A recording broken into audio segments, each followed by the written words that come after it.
Hello and welcome to the Yeatsy Guitar YouTube channel. It is go time for the Super Reverb. So we're going to go through and replace a bunch of resistors, and then I've got an order on for some caps. I'm still looking for the blue moldeds here. So if anybody has a lead on 3.1s and 1.022 microfarad caps, blue moldeds, let me know. And yeah, we're going to continue the work here and just kind of speed through this. I'm probably not going to make you guys sit and watch me do all of it. Maybe bits and pieces. But anyways, for me, it is go time, so let's jump to it.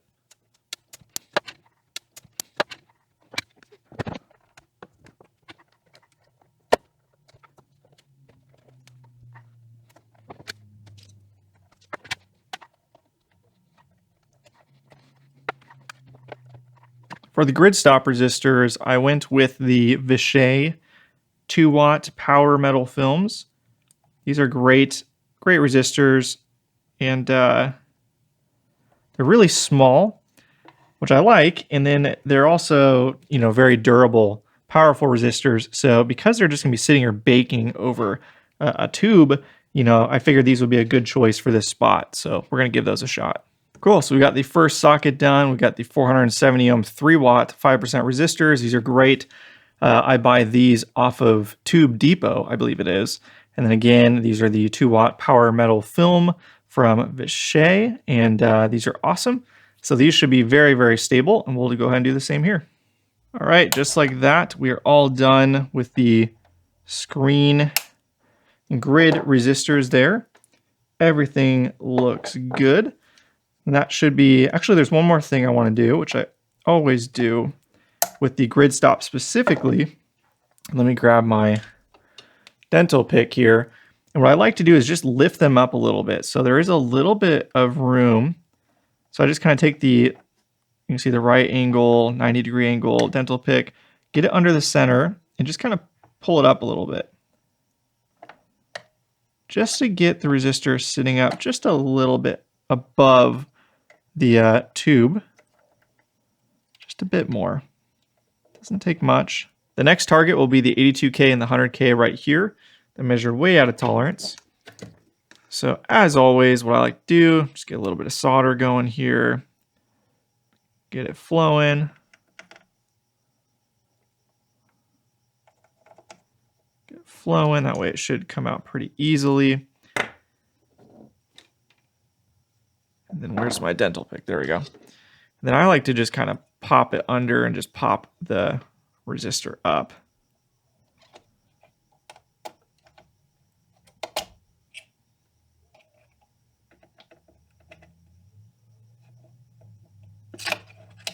And while we're at it, let's lift up these caps too, even though I don't have replacements for them yet.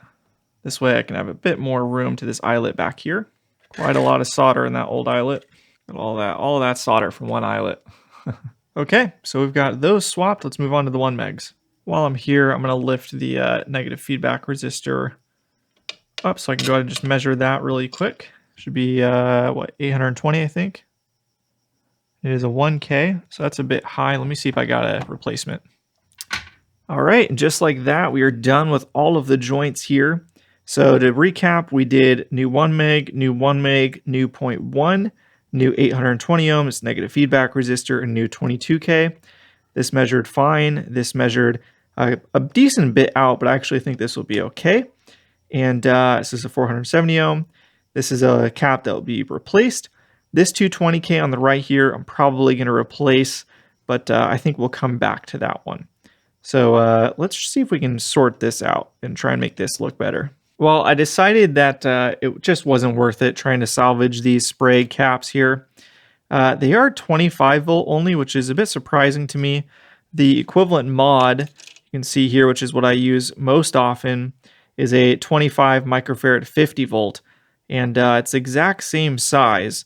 And, the voltages here are not very high, but still you want the headroom. So to try and shoehorn these, and they're just going to look ugly because the spacing on the cuts were so bad. You can see over here, they're just, very poorly hooked around and or just tack soldered on top of a glob of solder. Trying to get these to work is just going to end up being more work than it would be to just do a fresh install. So we're going to get rid of all of these and just swap in a bunch of mods. Making solid progress now, but I just want to quickly show this area right here, it looks pretty rough, almost like the leads aren't in the eyelets at all and just kind of tack soldered on top. So let's see if they are or not.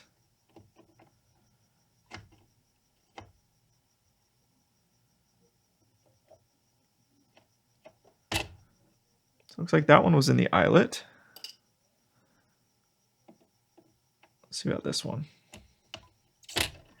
Okay, so they both did appear to be in the eyelet. How about this ground connection? Nope.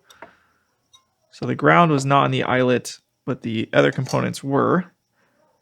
If you're going to put any of them in the eyelet, it should be the ground one, right? But no matter, we can rectify all of this. Go ahead and get a solid ground connection there from the underside, hooked over, just like it would have been originally. We can go ahead and put in these cathode resistors back in, and then this 220K.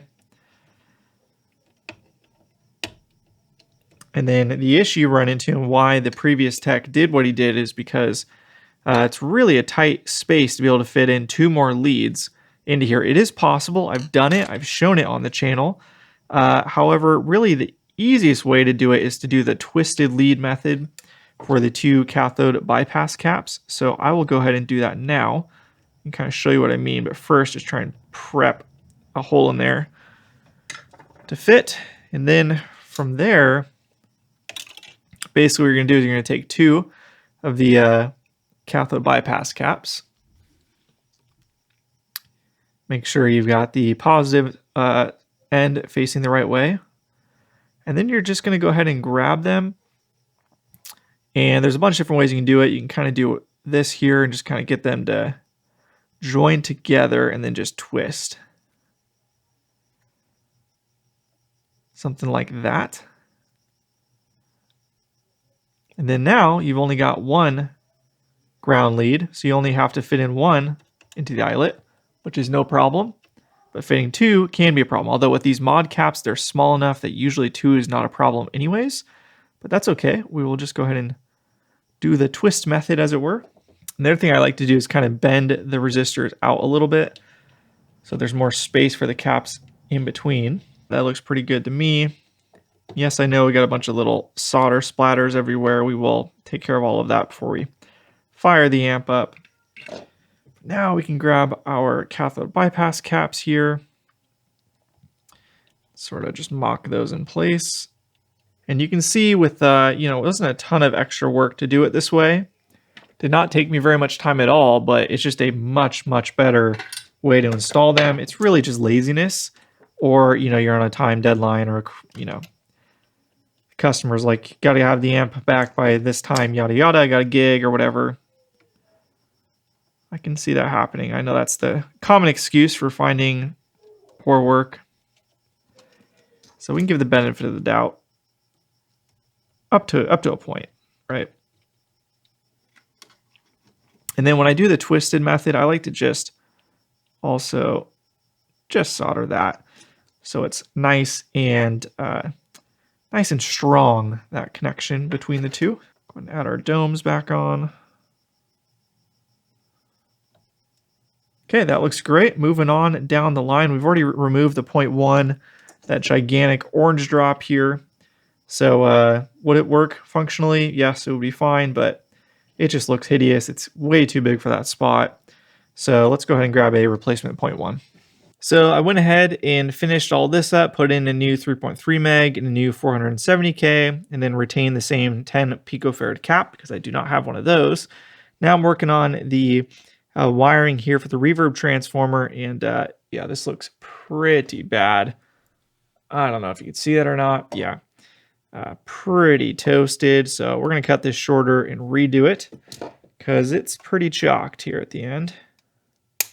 Better to start fresh, especially when you've got the room. So we'll go ahead and do that now.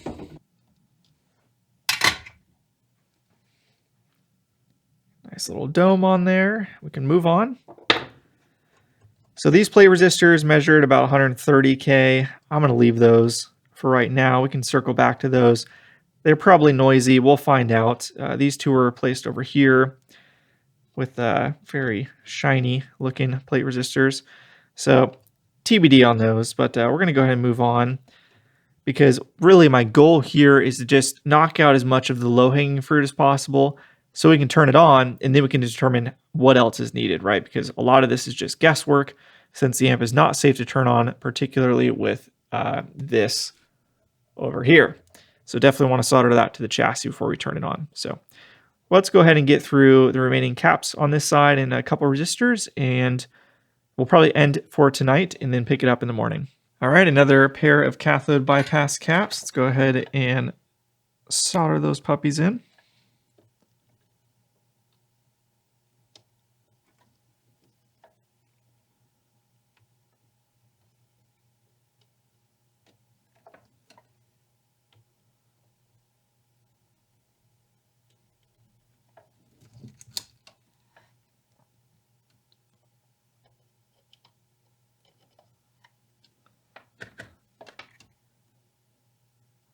Add on those domes here.